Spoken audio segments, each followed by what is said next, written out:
Ibu bapak yang ada rumah tangga di sini, kalau tidak pernah berhenti masalah dalam rumah tangga, barangkali penyebabnya hakul yakin bapak mengabaikan tanggung jawab memelihara orang tua. Ya, paling gampang ini yang saya amalkan. 2 kali minimal telepon orang tua kalau kita tidak serumah.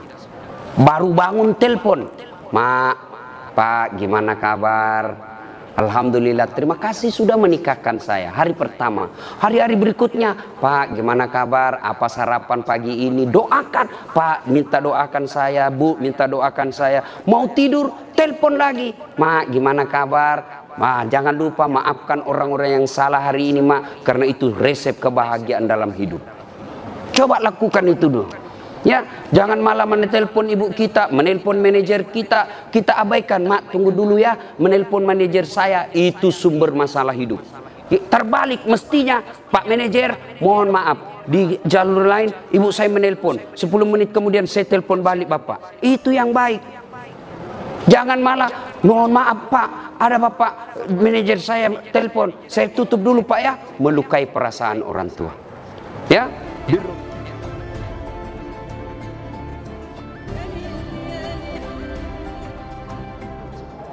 Faqad qala Allah subhanahu wa ta'ala fi kitabil karim wa huwa asdaul qailin. A'udzu billahi minasyaitonir rajim. Bismillahirrahmanirrahim. Ya ayyuhalladzina amanu dukhulu fis silmi kaffatan wa la tattabi'u khutuwatis syaitan innahu lakum adu mubin. Wahai orang-orang yang beriman, masuklah engkau ke dalam Islam secara sempurna, dan janganlah engkau ikuti langkah-langkah setan, karena sesungguhnya setan itu musuh yang nyata bagi kalian. Dan saat kita ceramah seperti ini, jangan pikir tidak ada setan di tengah-tengah kita. Ada setan yang ada di tengah-tengah kita. Setannya bukan pocong, setannya bukan kuntilanak, tapi apa setan yang ada di tengah-tengah kita? Bentuknya handphone. Orang sudah ceramah masih sibuk dia menggesek. Itu setan itu ya. Simpan dulu HP-nya, sebentar kita selfie-selfie. Sebentar ya, kita dengar dulu nasihat. Insya Allah ini manfaat. Bukan nasihat dari Dasat Latif, tapi ini nasihat dari agama untuk membina perkawinan kita. Ibu bapak, saudara-saudara sekalian, teristimewa yang saya hormati pengantin baru Adinda Andi Windy Maulia dan Adinda Muhammad Gali Clay. Ya, Gel. Ya, karena kalau di Sulawesi saya baca bahasa Sulawesi ini lain artinya. Ya, gele. Makanya saya kasihkan jadi gel saja toh, kalau jadi bahasa Sulawesi bahaya. Ya. Yang insya Allah dimuliakan dan dirahmati oleh Allah Subhanahu wa Ta'ala, teristimewa yang punya acara pada Bapak Kombes Pol Andi Rian Jayadi beserta istri, yang insya Allah dimuliakan dan dirahmati oleh Allah Subhanahu wa Ta'ala. Ananda pengantin, pertama kita harus tahu dulu apa hukumnya nikah. Ya, ada nikah yang haram, ada nikah yang wajib. Yang haram itu yang bagaimana? Yang tidak mampu, baik secara materi maupun secara psikis. Homo, ya, gay, penyuka sesama laki-laki, tidak senang sama perempuan. Kalau dia menikah sama perempuan malah hancur, ini perempuan tidak pernah rasakan kebutuhan psikis, maka dia haram untuk menikah. Atau lesbi, penyuka sesama laki-laki perempuan, dan ini semakin banyak dan mereka eksis. Ya, ini haram. Ya. Kemudian yang wajib. Siapa yang wajib? Sudah mampu secara materi, kemudian mampu secara fisik. Lalu dia juga nyerempet persinahan. Ini wajib. Siapa mereka? Sudah punya kerja, sudah punya penghasilan, sudah mapan, selalu bawa ceweknya ke sana kemari. Itu dosa kalau dia menikah.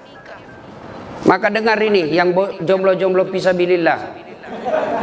Kalian juga yang sudah pacaran, dengar ini baik-baik, nikah cepat. Dengar ini cewek-cewek, dipacari 3 tahun tidak dinikah-nikahin, rugi kamu. Motor aja 1 tahun dicicil sudah lunas. Masa kamu dipacari 3 tahun tidak dinikah-nikahi? Maka saya hormat sama laki-laki ini. Masih muda, berani untuk menikah. Tidak semua laki-laki berani untuk menikah. Termasuk kalian yang bawa pacar tapi sampai sekarang tidak menikahi pacarnya. Siapa suruh kau undang saya? Ya, ini hebat ini. Benar deh. Betul kau berani, masih muda. Mertuamu polisi pula, istrimu orang Bugis pula. Oh luar biasa Pak. Saya perlu kasih tahu apa artinya itu tenrisau. Itu bahasa Bugis, kalau bahasa Indonesianya tenrisau itu tak terkalahkan. Maka siap-siaplah kau menaklukkan orang yang tidak terkalahkan. Ya, itu bahasa Bugis. Orang Bugis kasih nama itu ada filosofinya. Tenrisau, tenriteta. Kalau tenriteta itu tidak bisa dilewatin. Nah, ini tenrisau ini artinya tak terkalahkan. Ya, itu yang pertama, lurus itu hukum menikah. Yang kedua yang perlu kita paham untuk nasihat kita, luruskan niat. Nikah itu jangan macam-macam niatnya. Niat apa? Melaksanakan syariat Islam. Niat apa? Mengikuti sunnah Nabi. Karena Nabi katakan siapa yang sudah mampu lalu dia tidak mau menikah, falaisa minni, bukan bagian dari umatku. Dengar ini baik-baik. Ya, maka luruskan niat. Menikah itu kata Nabi, nikahi seseorang karena 4 hal. Ya, ini bagi adik-adik yang belum mau menikah lagi pusing cari jodoh. Kata Nabi, nikahi seseorang karena 1, kalau kau laki-laki, nikahilah dia karena kecantikannya. Perlu cantik. Kenapa? Dia 24 jam di depanmu. Kau pulang kerja, ya ada lagi dia. Kau mau tidur, dia lagi di depanmu. Kau mau makan, ya ada lagi dia. Kalau dia jelek, cepat bosan. Akhirnya ganti casing. Tapi cantik ini penting, tapi tidak boleh prioritas. Kenapa? Cantik ada batasnya. Apalagi zaman sekarang, cantik betul di medsos, ternyata kamera 360. Cantik itu penting, tapi tidak boleh prioritas. Kenapa? Switch sepenting, 20 tahun cantik, tapi 70 tahun tidak cantik lagi. Maka kalau motif utamamu cantik, maka akan pudar cintamu. Alhamdulillah istrimu cantik bos. Alhamdulillah. Ya, 2. Kata Nabi, nikahilah dia karena kekayaannya. Islam tidak dilarang mencari orang kaya, tapi yang dilarang materialistik. Apa itu materialistik? Menghalalkan segala cara untuk mendapatkannya. Beda agama, karena banyak uangnya dia pilih, itu namanya materialistik. Tapi cari orang kaya tidak dilarang. Tapi jangan sampai kau tidak menikah karena kau takut miskin. Tidak ada orang setelah menikah semakin miskin. Kenapa? Logika Qur'annya, satu manusia ada rezekinya, satu manusia ada rezekinya, 1 tambah 1 pasti 2. Maka nikahlah, jangan kau pernah menolak pernikahan karena kau tidak merasa tidak mampu. Saya miskin, maka kau akan miskin selama-lamanya. Karena Allah jelaskan, ana inda sanni abdi bi, saya tergantung sangkanya hambaku. Kalau saya sangka, kalau dia sangka telah makin kaya setelah menikah, saya kasih kaya kau. Maka hakul yakin, cari yang kaya. Tapi adek, jadilah laki-laki yang terhormat. Jangan kau gantungkan hidupmu sama mertuamu. Jangan kau pikir hartanya mertuamu. Jangan, kau akan menjadi laki-laki hina. Berdiri tegak dengan kepala terhormat karena kau hidup di telapak kakimu sendiri. Itu laki-laki. Yang ketiga, kata Nabi, nikahilah seseorang karena keturunannya. boleh cari keturunan baik-baik, tapi tidak boleh prioritas. Kenapa? Ada orang bapaknya Nabi, anaknya pengkhianat. Siapa? Nabi Nuh. Ada orang bapaknya pengkhianat, anaknya Nabi Ibrahim alaihissalam. Maka penting cari keturunan baik-baik, tapi tidak boleh jadi prioritas. Nah, yang keempat, kata Nabi, nikahilah dia karena agamanya. Ini yang prioritas. Ya. Kata mahasiswa saya, Ustadz, kenapa agama nomor 4? Mestinya dia nomor 1. Saya bilang, jangan salah paham, Dek. Hadis itu agama nomor 4, tapi dia tidak titik di situ, dia koma. Lalu ada stressingnya, utamakan agamanya, karena dengan agama kau akan mendapat 4-4-nya. Ada orang cantik, akhlaknya kesurupan. Ada kaya, tapi otaknya beleng-beleng. Ada lagi cerdas, tapi mukanya hancur. Tapi untuk mendapat perempuan yang paripurna, dia cantik, dia anak keturunan baik-baik, kaya, bagus agamanya, 10-100 cewek belum tentu ada 1. Kalau ada, tunjukkan saya juga masih mau. Iya kan? Maka utamakan agama, karena agama mukanya yang tidak cantik akan baik dengan akhlaknya yang mulia. Kekayaannya terbatas, tapi kaya akhlaknya, maka orang dia puji, orang memujinya.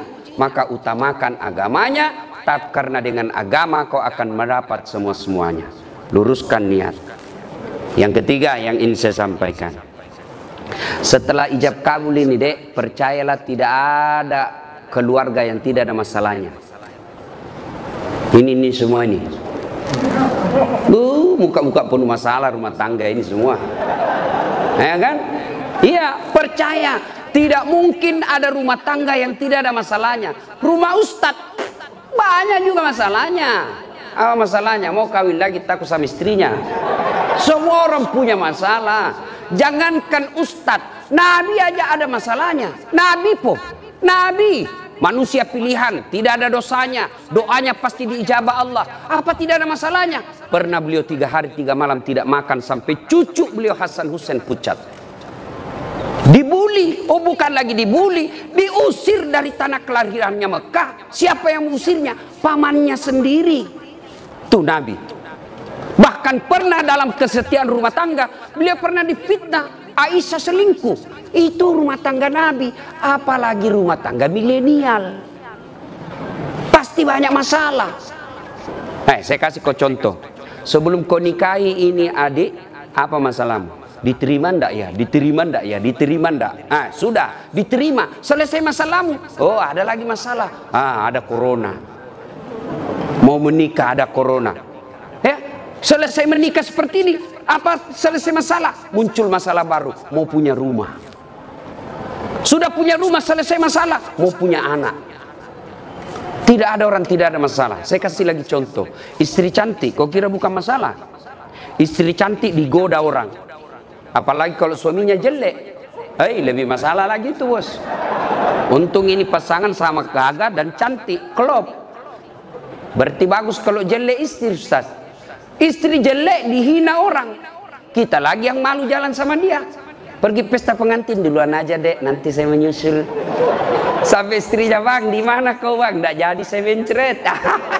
Coba, istri cantik masalah, istri jelek masalah. Tidak ada orang tidak ada masalahnya. Lalu ada yang bilang sama saya, Ustaz, bahagia benar rumah tangganya itu, Ustaz. Kenapa aku bilang bahagia? Tahu Facebooknya, foto-fotonya di Instagram, di WhatsApp bahagia, peluk-pelukan. Saya bilang, beleng-beleng itu kalau foto baku tangkar dia pergi share di Facebooknya. Masa orang bertengkar lalu di share di Facebooknya? Itu dongok namanya itu. Pasti yang romantis. Saya itu bisa membaca psikologinya orang yang bisa baru bertengkar. Selama ini tidak pernah ada foto istrinya di medsosnya. Tiba-tiba tampil dengan mesra. Biasanya habis selesai selingkuh itu suaminya. Maka dia pasang lagi seperti itu. Hati-hati. Saya juga diprotes sama keluarga. kenapa itu kau saya lihat tidak pernah itu wallpapermu istrimu, tidak pernah saya lihat kau bawa foto istrimu di dompet. Saya bilang, untuk apa? Nah, saya sudah hafal mukanya. Orang yang tidak hafal muka istrinya itu harus lihat fotonya tiap hari. Jadi ibu-ibu yang selalu dipajang fotonya di medsos, jangan terlalu percaya diri. Bisa jadi suami sudah mulai lupa muka istri. Ya, percaya deh, tidak ada keluarga yang tidak ada masalah. Nah, sekarang apa sumber masalah keluarga? Ini dulu dideteksi. Satu, sakwa sangka. Apa itu sakwa sangka? Sangka buruk. Telepon suami, kok enggak dijawab?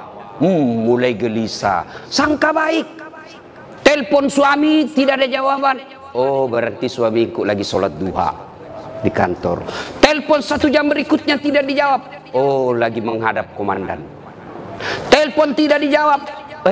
Sholat jamaah di masjid. Tiba-tiba sore WhatsApp teman kita masuk.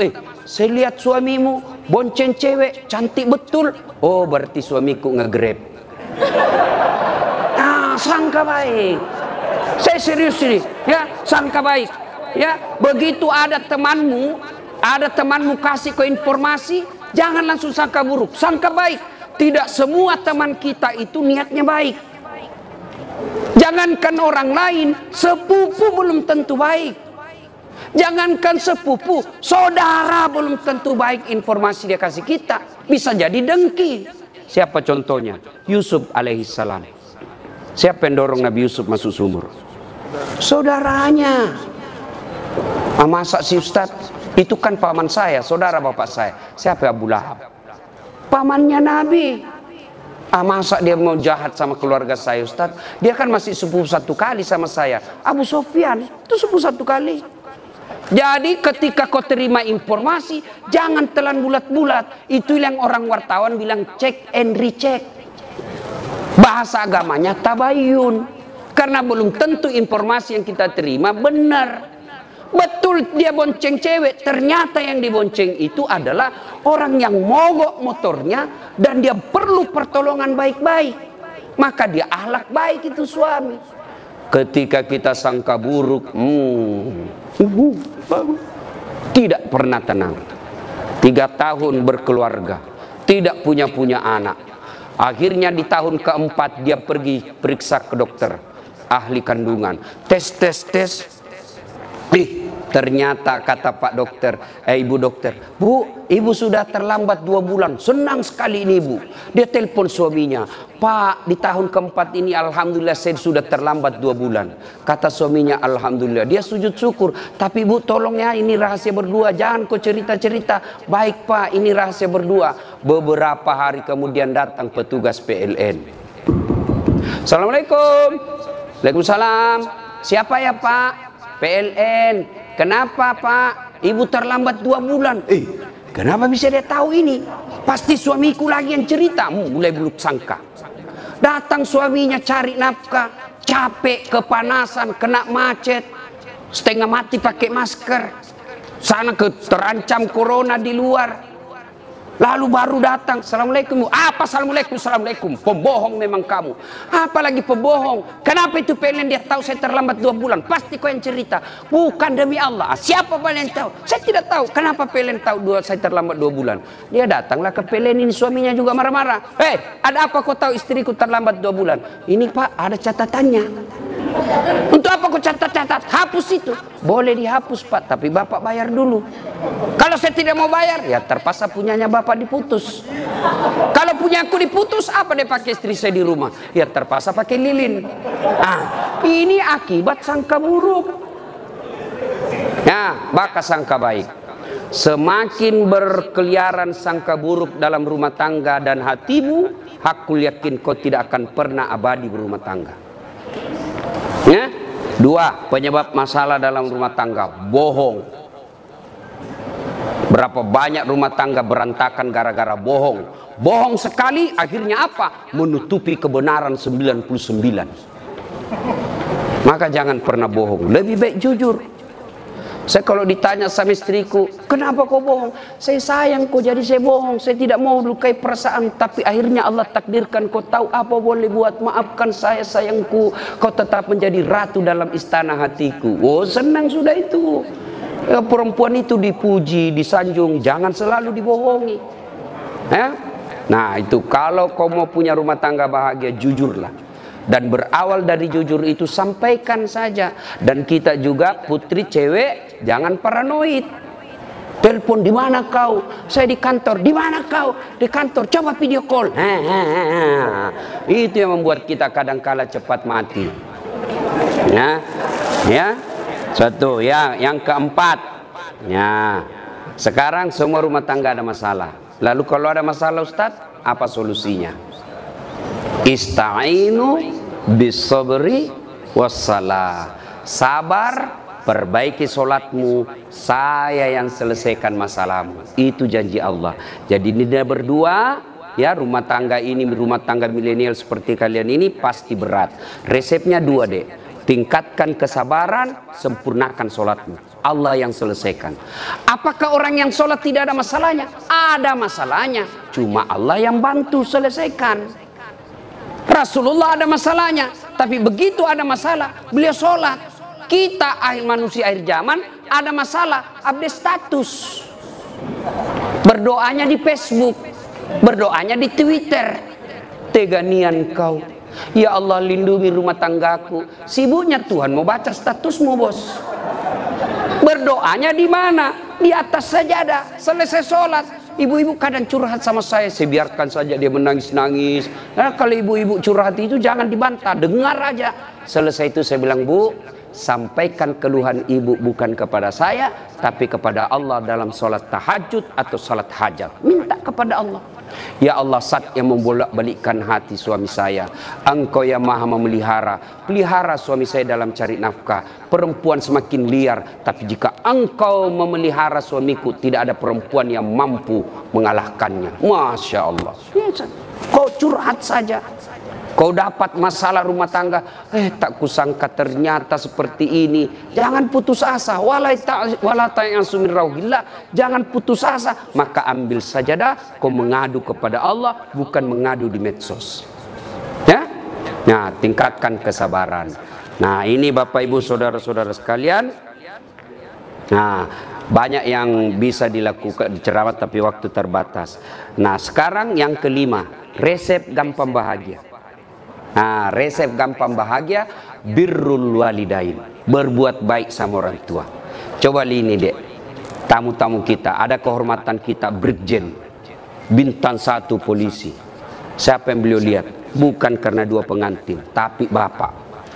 Saya datang ke sini seumur-umur jadi wabah corona ini, baru kali ini saya ceramah di depan umum. Saya datang pertaruhkan, saya tinggalkan Makassar, melawan ini kekhawatiran saya tentang corona, karena saya menghargai bapak mertua. Nah, ini acara mewah seperti ini, kenapa? Karena orang tua. Jadi kalau kau mau bahagia, muliakan orang tua. Jangan cari muka sama direkturmu. Jangan cari muka sama bupati, bukan dia yang besarkan dan nikahkan kamu. Maka kalau rumus mau bahagia, muliakan orang tua. Ibu bapak yang ada orang rumah tangga di sini, kalau tidak pernah berhenti masalah dalam rumah tangga, barangkali penyebabnya, hakul yakin, bapak mengabaikan tanggung jawab memelihara orang tua. Ya, paling gampang, ini yang saya amalkan. 2 kali minimal telepon orang tua, kalau kita tidak serumah. Baru bangun telepon, Mak, Pak, gimana kabar?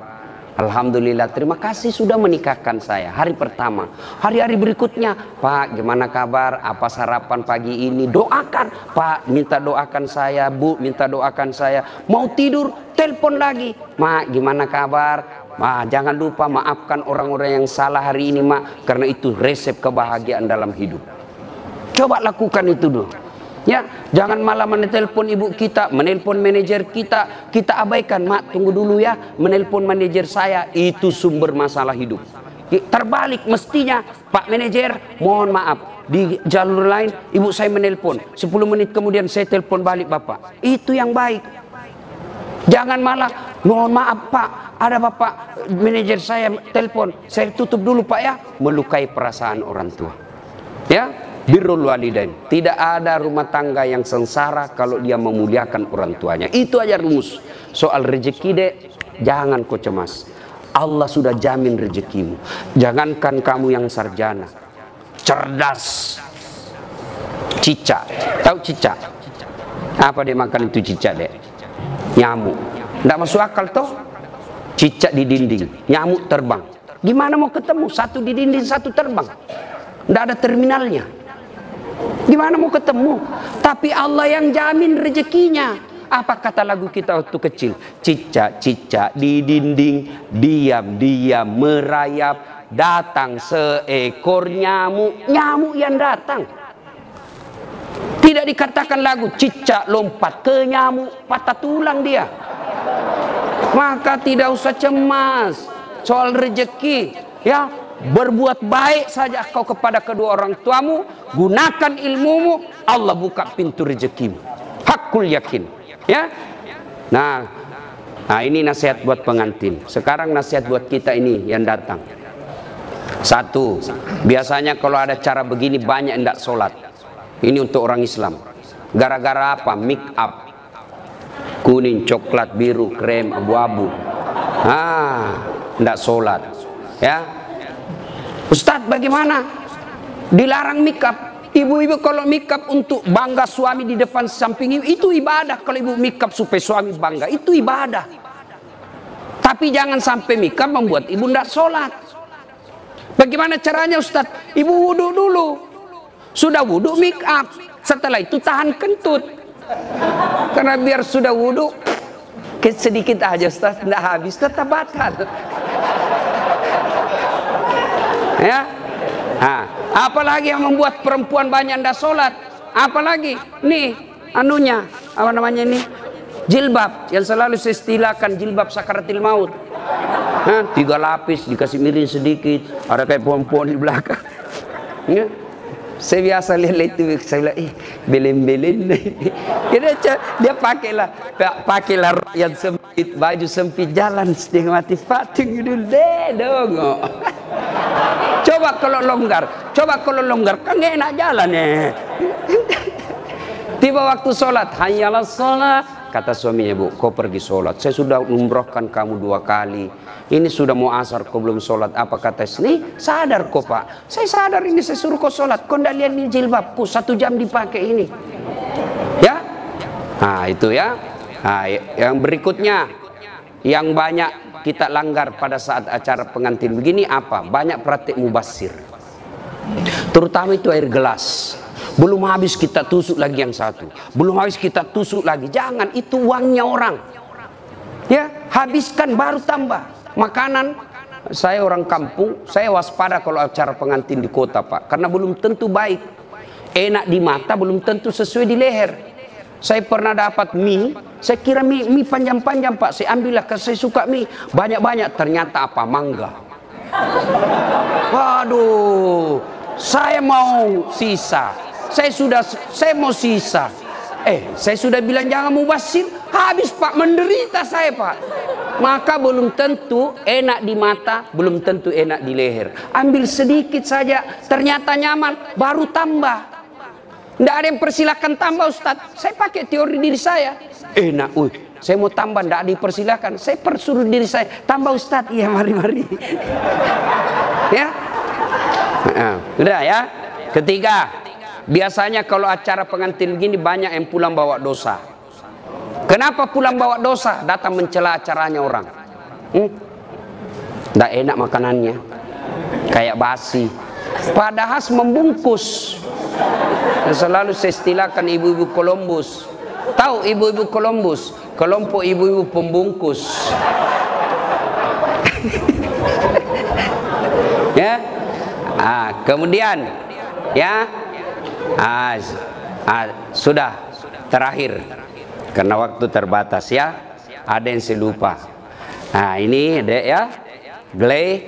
Besok kamu bertengkar sama istri, jangan gampang bilang talak. Itu tidak boleh dipermainkan itu kata talak.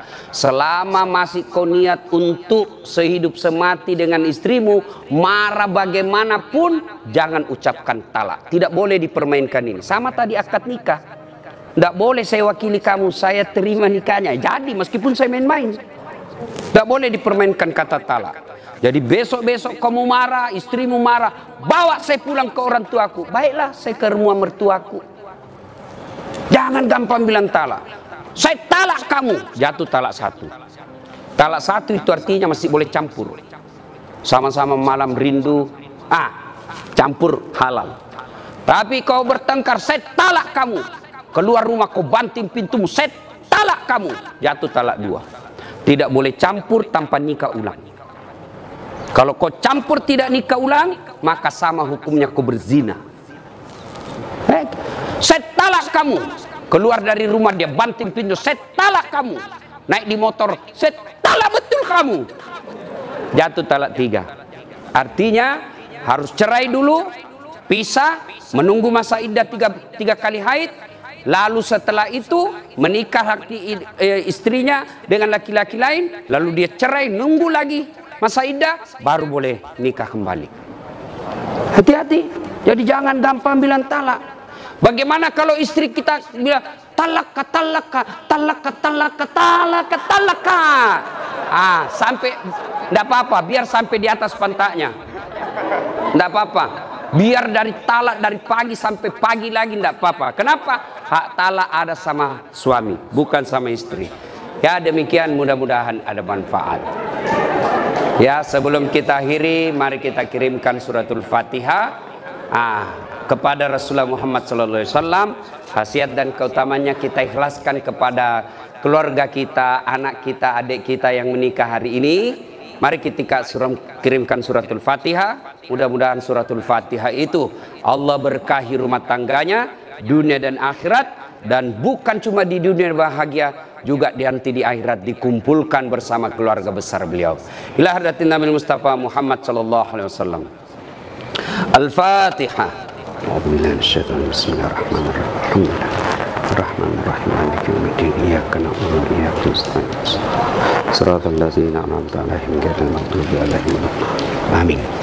Terima kasih ibu bapak saudara-saudara sekalian. Demikian, semoga ada manfaat. Kalau masih mau dengar ceramah lengkap soal pernikahan, banyak ceramah saya, nasihat kewajiban istri kepada suami, atau kewajiban suami kepada istri, kewajiban orang tua kepada anak, kewajiban anak kepada orang tua, ada di YouTube. Silakan buka channel saya, Dasat Latif. Jangan lupa like and share. Terima kasih, lebih dan kurangnya mohon dimaafkan. Assalamualaikum warahmatullahi wabarakatuh.